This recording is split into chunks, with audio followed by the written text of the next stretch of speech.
Hello friends, welcome back to my YouTube channel English with Rimjim Kinsaria. I hope you are all healthy, happy and safe. In last class we have done the introduction to Peggy Mohan और हमने discuss भी किए थे उनके notable जो works हैं वो भी डिस्कस किए थे. In today's class we'll have a look on her novel Jahajin, which is most important from the point of view of post-colonialism. And without wasting time, let's get started. First of all, हम देखेंगे उसका historical background जो है. जहाजिन novel जो है उसका historical background क्या है. जहाजिन spelling आप लिख लीजिए first of all, JAHAJIN, जहाजिन, ठीक है. जहाज वर्ड से बनाइए. So जहाजिन नॉवल की हिस्टोरिकल बैकग्राउंड की अगर फर्स्ट ऑफ ऑल मैं बात करूं तो मैं बोलूंगी कि workers between the age of 20 and 30 across India migrated in search of work and food during the time of British rule. ठीक है. सो जो वर्कर्स जिन्होंने जो 20 से 30 साल की उम्र के बीच के जो लोग थे जिन्होंने जो वर्कर्स थे जिन्होंने माइग्रेट किया ब्रिटिश रूल के टाइम पीरियड में, कहाँ माइग्रेट किया, सेल करके माइग्रेट किया, शिप पे माइग्रेट किया. कहाँ पे? ट्रिनिडाड एक प्लेस का नाम है, वेस्ट इंडीज में है, वहां माइग्रेट किया. Maximum labourers came from UP. ज्यादातर जो लेबरर्स थे, जो माइग्रेंट्स थे, वो थे उत्तर प्रदेश से, बिहार से और बंगाल से. आप लोग लिख लीजिए. ज्यादातर जो माइग्रेंट्स थे वो थे उत्तर प्रदेश, बिहार और बंगाल से. Ships which were taking them, जो उन माइग्रेंट्स को जो शिप्स लेके जा रही थी were over crowded which lead to various infections and became the cause of the death of some migrants during the journey. कुछ इतने ज्यादा ओवर क्राउडेड था वो जो शिप्स होती थी, मतलब जो माइग्रेंट्स जिस शिप्स में जाते थे वो इतनी ज्यादा ओवर क्राउडेड होती थी फ्रेंड्स कि वहां पे इन्फेक्शंस जो है वो ब्रेकआउट हो जाते थे और उसकी वजह से कई माइग्रेंट्स की डेथ तो ड्यूरिंग द सेल हो ही जाती थी. ठीक है. और आप जब रीड करेंगे इस नॉवल को तब आपको इसमें आपको एग्जाम्पल्स मिल जाएंगे कि कितने कुछ पर्टिकुलर मेन जो है वो वहीं पे उनकी डेथ हो गई थी जब वो जा रहे थे. तो most of the migrants generally spoke Bhojpuri, खरी बोली, हिंदी एंड ऑल्सो उर्दू. ज्यादातर माइग्रेंट्स जो हैं वो बोल रहे थे, माइग्रेंट्स जो है वो बोलते थे भोजपुरी बोलते थे, खरी बोली बोलते थे, हिंदी और उर्दू भी बोलते थे. दस Bhojpuri became the presiding language of the India community in Trinidad, West Indies. Indian community की वहां पे ट्रिनिडाड वेस्ट इंडीज जो जगह मैंने आपको बताई है वहां पे मेजर लैंग्वेज, डोमिनेंट लैंग्वेज जो है वहां पे कौन सी हो गई थी? भोजपुरी हो गई थी. और अगर हम बात करें background of the novel Jahajin novel के बैकग्राउंड की अगर हम बात करें तो this novel Jahajin is set in the time of British rule in India when workers were sent to places like West Indies through sea routes. जैसा कि मैंने आपको पहले भी बताया कि ये नॉवल जो है जहाजिन वो उस टाइम पीरियड के में सेट है. ब्रिटिश रूल जब चल रहा था इंडिया में उस टाइम पीरियड के ऊपर सेट है. तो ये नॉवल जो है हमें बताती है कि जब लेबरर्स जो है, जो माइग्रेंट्स जो है, उनको सेंड किया जा रहा था, लेबरर्स को, वर्कर्स को वेस्ट इंडीज जैसी जगह पे, और किसके थ्रू भेजा जा रहा था? सी रूट के थ्रू भेजा जा रहा था. The people migrating to a different country in search of work were known as girmit और गिरमिटियाज. स्पेलिंग आप लिख लीजिए, इसका करेक्ट प्रोनाउंसिएशन ये लोकल वर्ड है गिरमिटियाज. आप लिख लीजिए GIRMIT गिरमिट और ऑब्लिक गिरमिटियाज, GIRMITIYAS गिरमिटियाज. और इंडेंचर्ड लेबर्स जैसे आप कह सकते हो इंग्लिश में, as they were made to sign a contract. इनसे एक साइन करवाया जाता था, एक कॉन्ट्रैक्ट साइन करवाया जाता था इन लोगों से, जो लोग लेबरर्स थे उनसे. The people migrating to a different country in search of a work were known as girmit और गिरमिटियाज और indentured labours as they were made to sign a contract, जिन लेबरर से कॉन्ट्रैक्ट साइन करवाया जाता था उन्हें इंडेंजर्ड लेबर्स कहा जाता है।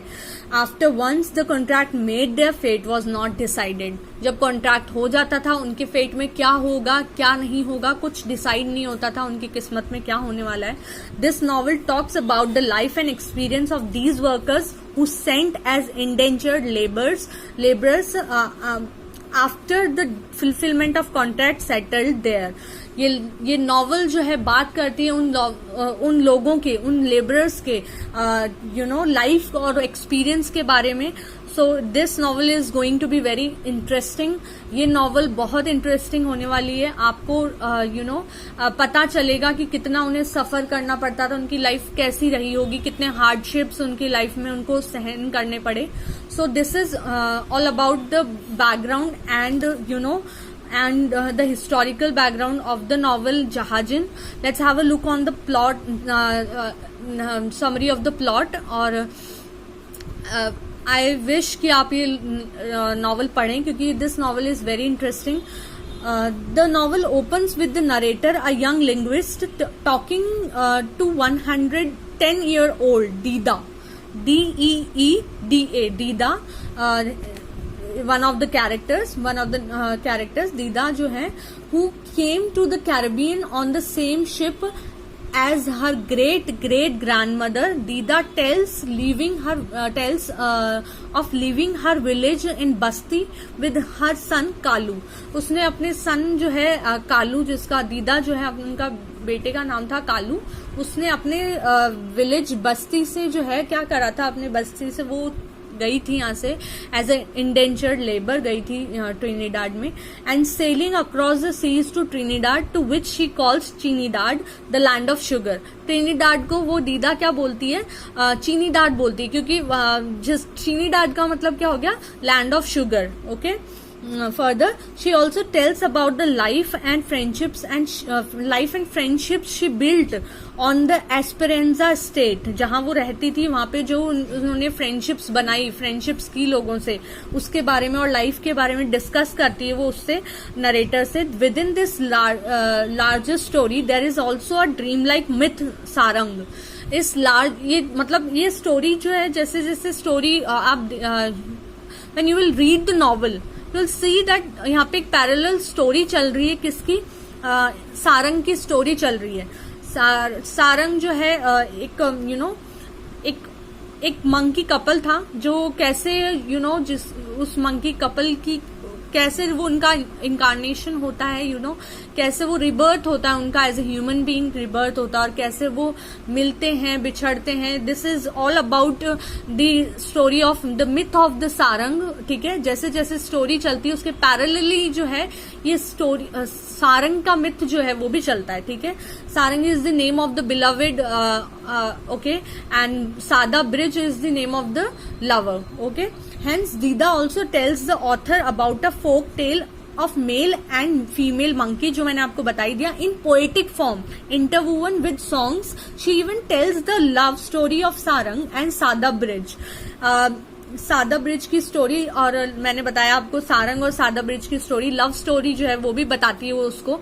और एंड में जो है जैसे जैसे नॉवल जब एंड होती है तब वो जो सादा ब्रिज की और सारंग की जो लव स्टोरी है वो भी तभी एंड होती है, बीच में एंड नहीं होती। वो नॉवल के इनिशियल में, मतलब इनिशियली वो स्टार्ट होती है, नॉवल के साथ बिगिनिंग में वो स्टार्ट होती है, और नॉवल के एंड तक जो सादा ब्रिज और सारंग की स्टोरी है वो चलती है, जिसे एंड जो तब एंड होती है जब वो लिंग्विस्ट जो है हमारी पैगी मोहन, नरेटर जो है, जिसे आप कह सकते हैं, जब वो जाती है एक विलेज में जाती है, जिस विलेज से दीदा और उसके बेटे कालू जो है वो निकले थे, वो, और वहां जाके वो जब उसे एक बहुत बूढ़े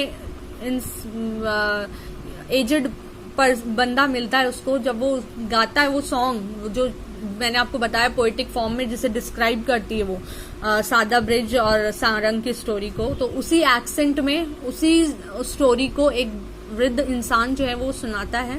सो this is about the Sada Brij and story of Sarang and Sada Brij and the story you can say the life and experience of those laborers like Dida and other characters like Sunaria and Mukund Singh. These are the other characters of the novel. Okay, in this way the plot works on multiple levels. इस तरीके से plot जो है अलग अलग levels पे चलता है. First we have our author पैगी मोहन. हमें पहले हमारी ऑथर मिलती है पैगी मोहन, जो कि एक लिंग्विस्ट है and is also doing a research on Bhojpuri language, जो कि एक रिसर्च कर रही है, जो कि रिसर्च भी कर रही है भोजपुरी लैंग्वेज पे. सेकंड है Deeda, the protagonist who talks to her in Bhojpuri and their sail across Trinidad West Indies. So this is all about today's class. Thank you very much for watching this video, and please do like and subscribe this channel. Thank you.